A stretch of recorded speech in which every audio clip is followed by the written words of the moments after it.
स्वाभिमानी शेतकरी संघटना कोणाच्या बापाला घाबरत नाही आणि प्रश्नासाठी लढणारी संघटना आज गाडगे साहेबांच्या सोबत देशमुख साहेबांच्या शिफारशीनं राज्यशासनाला सांगून या सगळ्या नेते मंडळींनी सांगून खटावमध्ये आणि ताकदीने त्यांना सोबत करायचा निर्णय घेतलेला आहे। कांद्याचा प्रश्न असेल किंवा ऊसाचा प्रश्न असेल किंवा द्राक्ष बेदाणे मनुष्याचे सगळे प्रश्न होते आम्ही ताकदीने लढतोय। माझ्याबरोबर चांगली टीम आहे, कोणाला घाबरणे हा विषयच नाही आहे। मी तुम्हाला एवढंच सांगतो की तुम्ही बसलेले सगळे चांगले विचारांचे मतदार आहात। साहेब सांगतील, देशमुख साहेब सांगतील, प्रभाकर देशमुख साहेब सांगतील, गाडगे साहेब सांगतील, तो विचार तुम्ही तुमच्या मनामध्ये घ्या।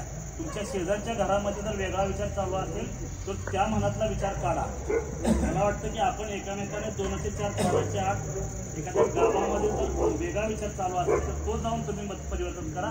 मला वाटतं की तुम्ही ज्यावेळेला आपलं स्वतःचं मत आणि आणखी 4 मतांचं लोकांचं मत मिळवू शकला, बदलू शकला तर ही आपली लढाई परिवर्तनाच्या पुढे वाटेनं जाणार आहे। तुम्ही तुमच्यापुरतं काम करत बसला, तुमचं देशमुख साहेबांच्यावर प्रेम आहे, गाडगे साहेबांच्यावर प्रेम आहे, राष्ट्रवादी काँग्रेस पक्षावर प्रेम आहे, शरद पवारांच्यावर प्रेम आहे, तेवढ्यानं चालणार नाही।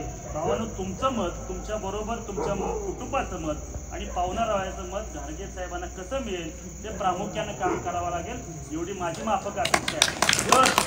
तर आम्ही तुमच्याबरोबर खांद्याला खांदा लावून काम करतोय याचा आम्हाला स्वाभिमान वाटेल, अभिमान वाटेल। त्यामुळे एवढीच माफक अपेक्षा आम्ही तुमच्याकडे व्यक्त करतो की पुढच्या काळामध्ये तुम्ही आजूबाजूची मतं, पाहुण्यारावयांची मतं, गावात एखादा कोणी वेगळा विचार करतोय का, काही दुरुस्त करण्याची गरज आहे का, हे ठेवलं तर आपण निश्चितमध्ये याच्या आधी लोकसभेला किंवा यापूर्वीच्या विधानसभेला जेवढं मत मिळवलं त्याच्यापेक्षा चांगलं मत मिळवू शकतो। ही निवडणुकीची रणनीती तुम्हाला आखावी लागेल, आजूबाजूच्या लोकांच्या मध्ये तो विचार राबवावा लागेल।